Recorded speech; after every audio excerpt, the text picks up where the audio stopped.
Hello, and welcome to this edition of People in Transition. I'm your host, Bob Gerst. I've been hiring and mentoring executives, frontline employees, and job seekers for nearly 40 years through a host of transitions, some difficult, but most very good. This experience has given me a bird's eye view on a variety of trends, economies, industry disruptors, and transitions, big and small. It also brought me into contact with the thought leaders and decision makers you need to meet. Imagine knowing exactly what to do next and how to know it's time to make your big job change. We all know transitions can be scary, but it doesn't have to be. And it's even fun when you have actionable strategies and proven tactics to achieve the future you want. We'll share with you the tools and skills that can take your dreams to your next great job. So if change is on your horizon, you won't want to miss this discussion. Also, please subscribe to this podcast so you won't miss any future episodes.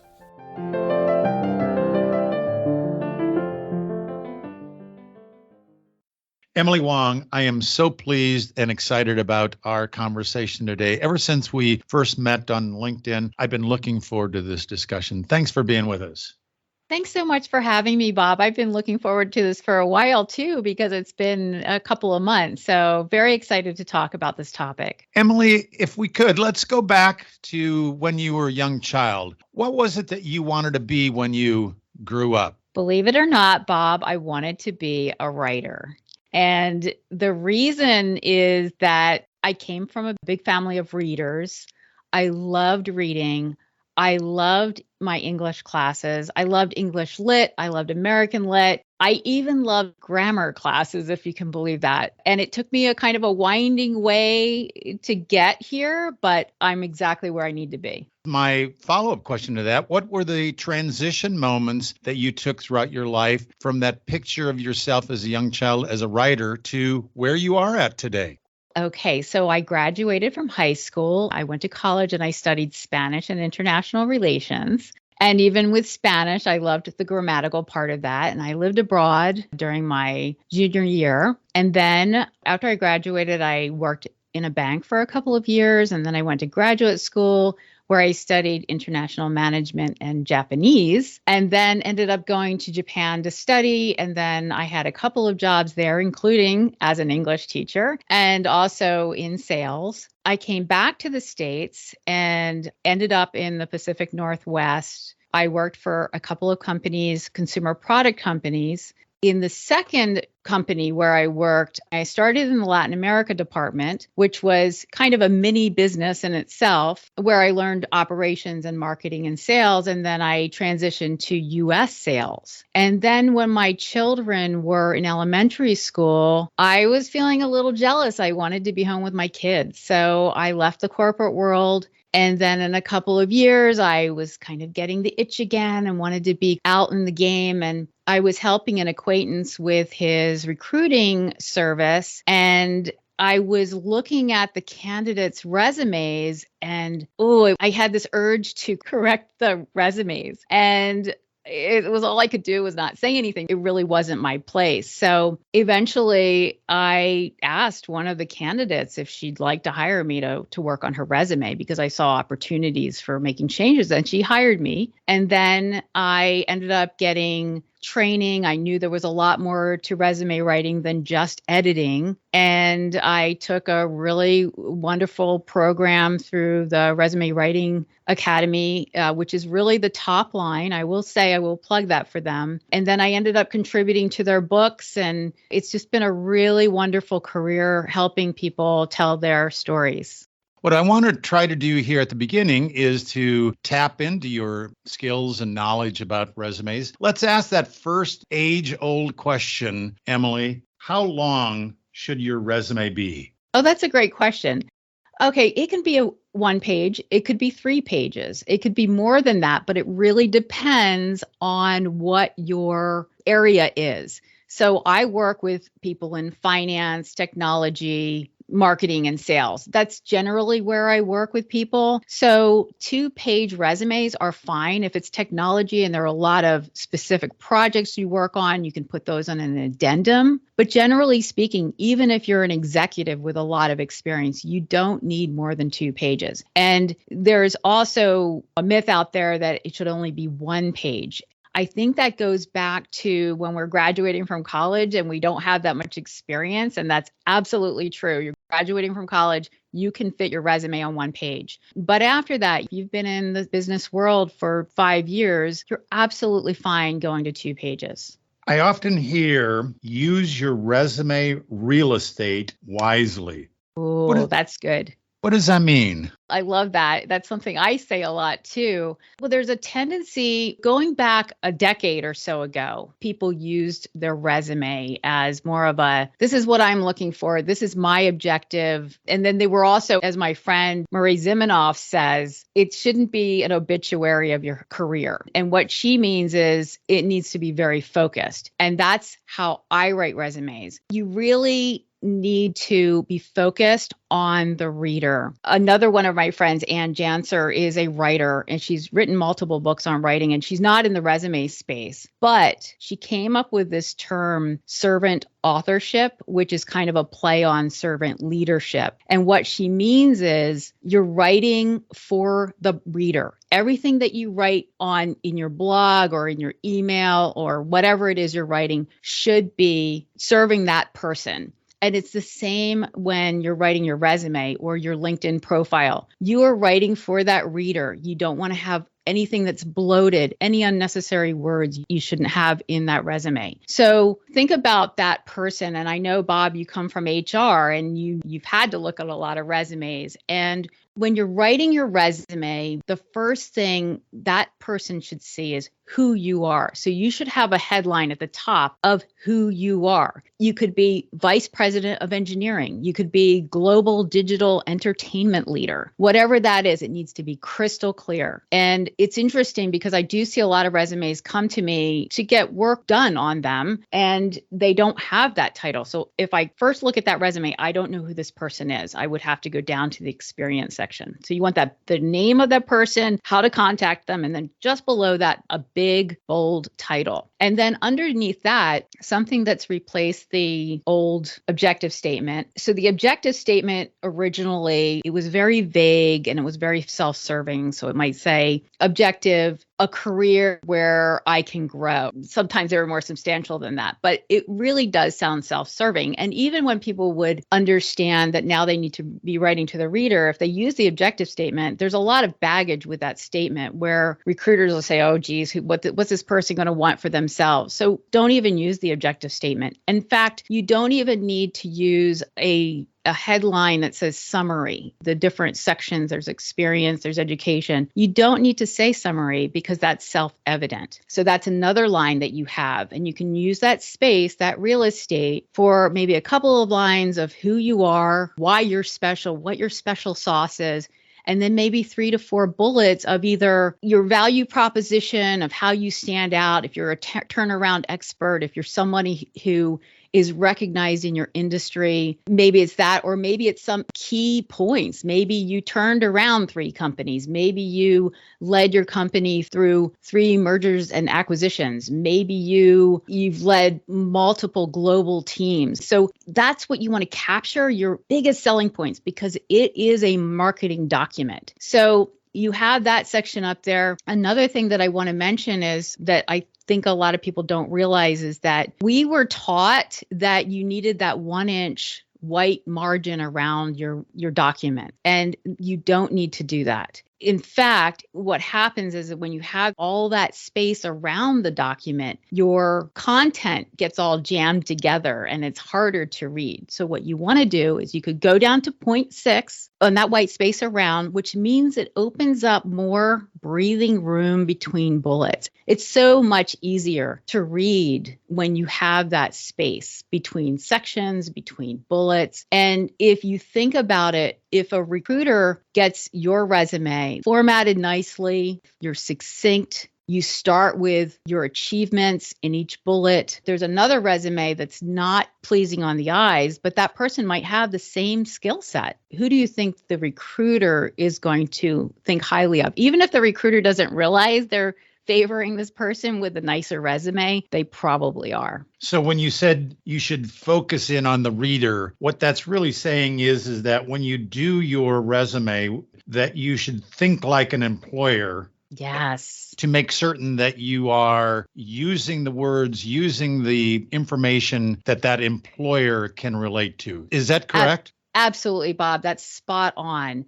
So one of the things that I do with my clients is when we're going to have our intake meeting, I have an hour intake meeting and we sit down over Zoom and I start with what's your special sauce? And we talk about that. But in preparation for that meeting as well, I ask them to send me 1 to 3 job descriptions, no more than that, because then it gets unwieldy. But when they send me those job descriptions in advance, I know that they're focused on what the role they're looking at. I can be focused. And we look at these job descriptions and say, okay, this job description has this. You got this over here. Let's make sure we're talking about this achievement. And there's some skill sets over here that I don't see on your resume. Do you have them? And the client may not have them. And that's we can talk about that too, Bob, about how much you have to match the job description. But it really is what you said, Bob, is spot on, because you're writing to them. They want to know if you're going to solve their problem. And the other thing that I just want to point out too is that I think the estimate is about 6 seconds that they're going to look at a resume. So you're going to have a section on the top in that branding section, and you're going to talk about those high points up there, but just a couple of them. And then in the experience section, you'll also want to have those achievements. You don't want to use the same exact verbiage, but you do want to have that information generally in both areas, because either that reader could just be spending most of the time on that branding section at the top, or they spend all their time in the experience section. So you don't want them to miss those achievements. To follow up with that discussion about the job description, what is the difference in your resume between highlighting your accomplishments versus listing the job duties that you've been working on? Yeah, that's a really good point, Bob. You never want your resume to look like a job description. Those job descriptions will often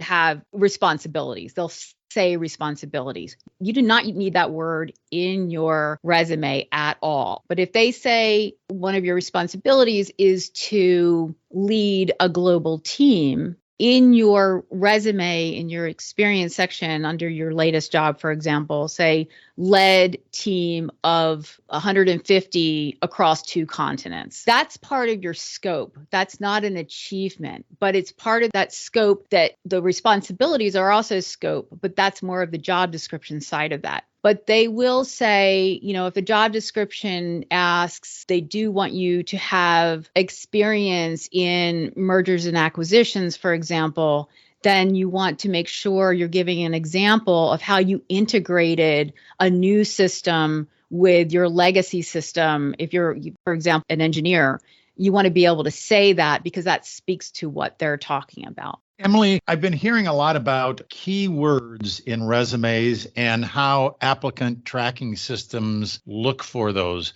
Maybe you can describe that applicant tracking system and your thoughts about keywords in your resume. Yeah, that's a great question. Applicant tracking systems are the systems that companies are using. And it's not just for resumes. They use it for any number of onboarding and other areas of their business.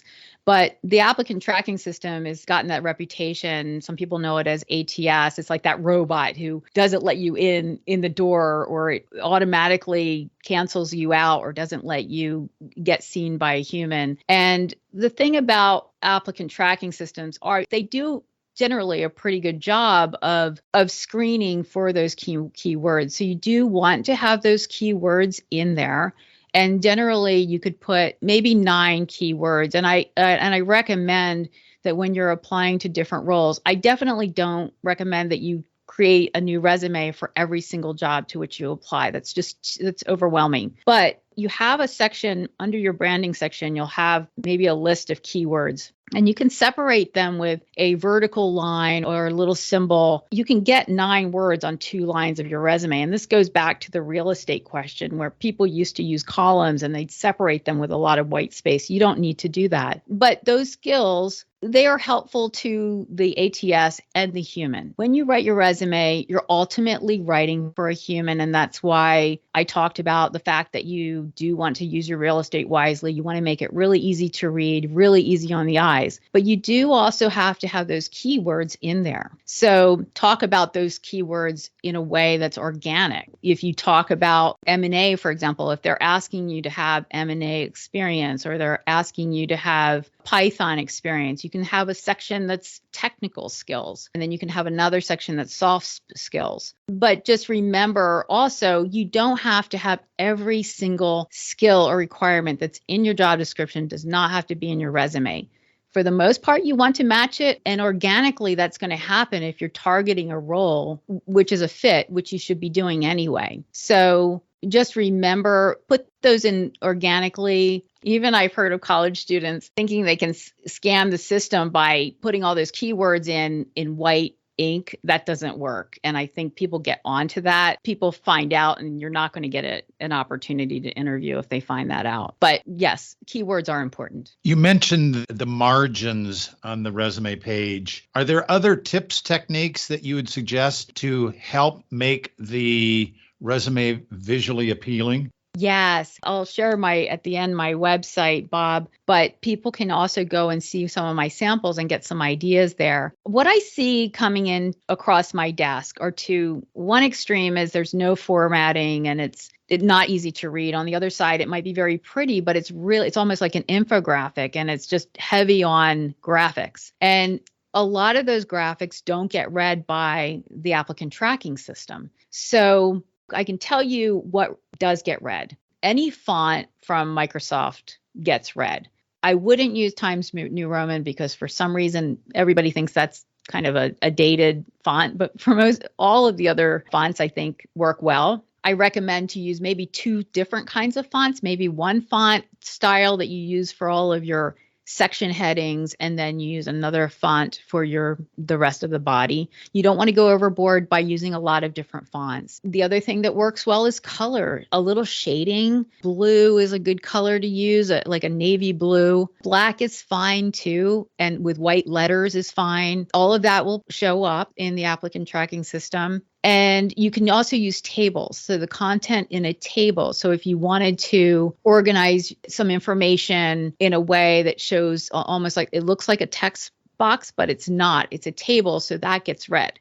Text box, however, are tricky because some systems will not read text boxes. So you have to be really careful. You can use a text box. It's absolutely fine to use that. But if you're going to use a text box for any visual reasons, aesthetic reasons, you also need to put that information in the body of your resume if it's important for keywords. Like if you're capturing some amazing skills and you want to highlight that up in the top part of the resume in a text box that says, you could say won President's Club award 3 times, recognized by industry 5 times, built from scratch a $10 billion company. If you want to capture that visually, you can do that there. And again, I do have samples that would probably show that on my site. And you can do that. You can use graphs. Graphs is something else that can't be read. So if you have information in the graph and you want to show visually how your sales has risen over years, that's a really good use of a graph. But you also need to have the information in a bullet or in some other area of your resume so it can be read. And I also just want to, as a caveat on graphs, if the graph is confusing in any way and it's not used correctly, that's just going to make it more difficult for the reader to understand what you're trying to say. So if you're not 100% sure on how to use the graph or how to show that information in a way that's better than you're already included in your bullets, I would just not use a graph. Let's flip this over. We've talked a lot about things that you should do. Emily, you're coaching one of your clients. What do you tell them to make certain they not do on their resume? Well, I think it goes back to not to be too wordy. Don't want to have bloated sentences. You don't want the reader trying to figure out, their mind is trying to figure out what you accomplished, and that's all they want to know. So, as much as I love literature, I don't use flowery sentences in my resumes. It needs to be really quick and to the point. I have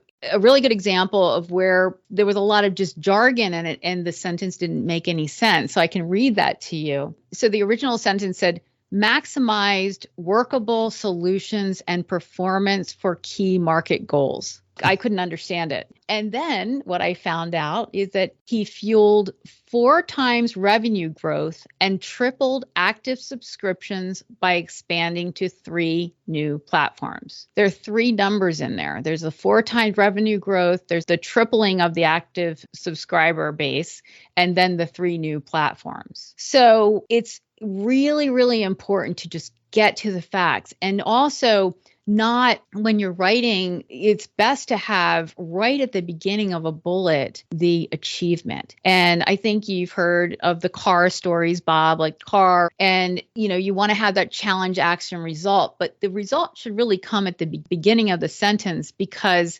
again, these readers are limited in time, and so they might want to get to the how. Okay, find out what that action is at the end of the sentence, fine. But really what I want to know is what your achievement was. So that's one of the things. The other thing that I really stress with my clients or correct for them is having parallel structure. And a parallel structure is where so a resume might come to me with one bullet that says responsibilities included. And then, we already know that I don't like the word responsibilities, but then the next sentence might say increased sales. And then the next sentence might say team of 30. There's no parallel structure. And it might sound like I'm being really nitpicky about grammar, but there's a reason we have grammar rules. And when we have a parallel structure where we start every bullet with a strong action verb, it's just easier to read. So you say increase sales, cut costs, led team to win multiple awards. So that's an area there. And again, if somebody is transitioning from one industry to another, you want to be really careful about jargon because not only do we have different jargon depending on what industry we're in, then when we're in a company, our jargon is probably very different from another company's. So we want to make sure we're eliminating anything that's going to be confusing or slow the recruiter down when he or she is reading. Let's switch gears here just a little bit, Emily, in the last few minutes that we have and talk about changing careers. You went through a number of transitions yourself throughout your work life. Do you think that you transitioned between them well? And if you did, why do you think that you were successful at it? But if you had challenges, what led to some of those challenges? I think I could have been much more intentional when I was moving around from career to career. I was focused on my interests, but I do think that it's really important to be intentional when you're making those transitions. And when I say intentional, I don't mean that you have to know exactly where you're going to end up. So an example of not knowing where I was going to end up with, I experimented. When I wanted to get back into something after I stayed at home with my children, I experimented. I went and helped somebody who was a recruiter. And although I realized that recruiting was not for me, it led me to what I'm doing now, which is absolutely what's meant to be for me. And I think that you definitely, when you're planning, the first thing that you need to do if you're going to transition is really plan. Especially if you're going to transition into a different kind of industry or different, you want to do your research, know thyself, know your values, know what your strengths are. I have a couple of colleagues who are wonderful coaches in that area of strengths finders, and I'd be happy to introduce anyone to those coaches. But I think you want to know who you are, because then you want to then approach those companies that are going to fit your interests and your values and will need your skills. And when you know the company and you dig deep into the companies and understand who they are, because you want to, ideally, if you have the luxury of time and you're not just, you need to move to another job because of financial reasons, if you have that luxury of time to do a transition, understanding the company culture is so important. And it helps in two ways. One, you'll learn if it's a good fit or not. And number two, you can speak to those attributes during the interview or in your cover letter. And that company, that recruiter or that hiring manager is going to say, oh, this person knows what's important to us. So you could say, maybe it's their spirit of collaboration that you've learned by talking to people, by networking. And networking is so, so important in this process, right? Maybe it's their commitment of giving back to your local community. Maybe that's something that's really important to you. Maybe you know that their mission is to reach number one in the industry in 5 years, and you really want to be a part of that and contribute to that. So I think really firmly understanding yourself and the company, and then also connecting with people and learning what it is that if you know people at those companies, if you can get introduced to them, you can find people on LinkedIn who are 2 levels of separation from you through your own connections, and ask for an introduction and talk to them and let them know it's just exploration right now. And you're only going to take 30 minutes of their time, and you're going to send them a virtual cup of coffee. And these are the 5 questions. They're going to say, okay, yeah, I'd like to help you out. Those boundaries are really important, by the way, when you're networking. So I think if I could just share 2, Bob, do we have time for me to share 2 of my favorite career transition stories? Absolutely. Okay. So one is someone I know who I worked with, she had been in management in the hotel industry, and she stayed home. She decided to stay home with her children, raised her children, and was out probably about a decade. But what she did during that time was she was very intentional, because she joined the PTA, and not only joined the PTA, but she led the auction benefits that were annual events. It was the biggest event of our school and someone else's school. And she hired me, and the biggest event at 2 different schools. And she hired me to help her with her resume. And the thing is that made her stand out was that even though she was at home with her children, she was still very dialed in to what she wanted to do once her children were graduated from high school. So she continued networking, and she continued doing volunteer work that was relevant to what she wanted to do later. So on her resume, the title, instead of saying professional experience, we actually said experience.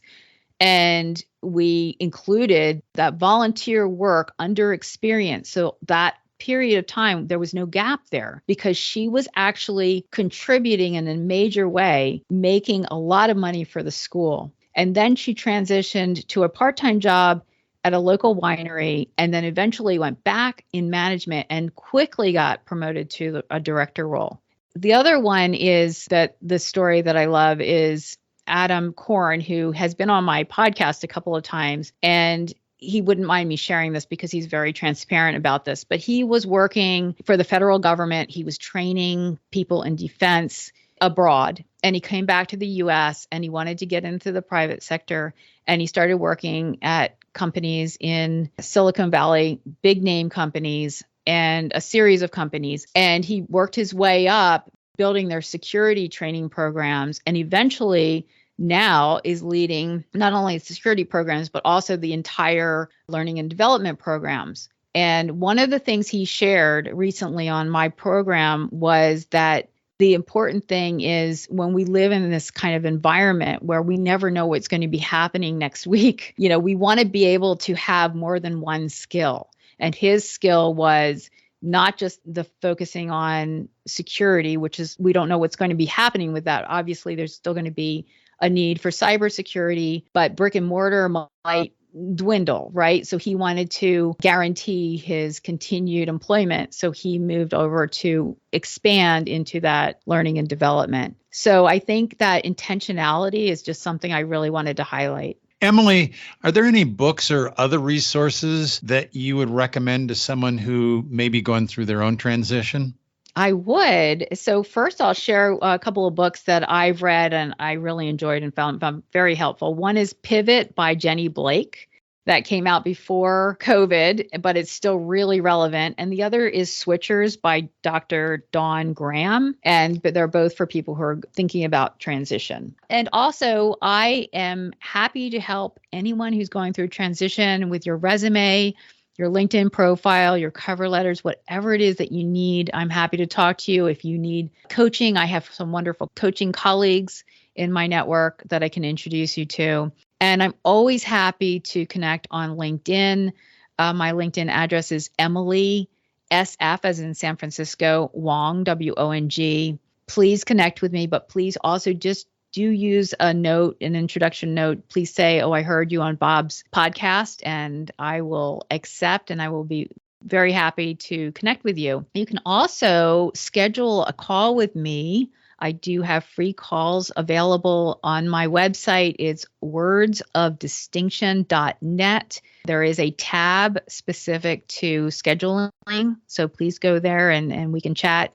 And I do have a job search check sheet, the 5 pillars for a good, well-organized project when it comes to your job search as a project. And that is wordsofdistinction.net/launch now, as in launch your job search. Emily, if our listeners remember 3 things from our discussion today, what are those 3 things that you want them to take away?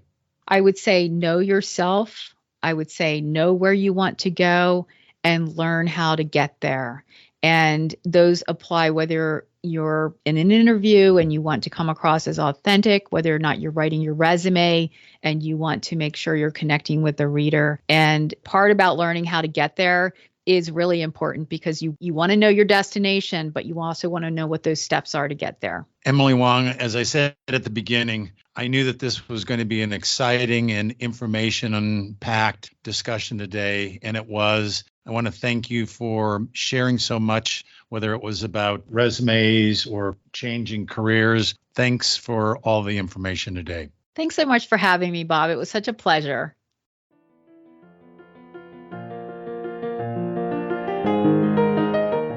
Thank you for listening. We're working in unprecedented times. The purpose of these episodes is to give you the support and critical tools to adjust with the changing marketplace. I'll continue to introduce you to guests who have successfully survived their own obstacle course and can share useful information. If today's message was helpful to you, please share it on your social media.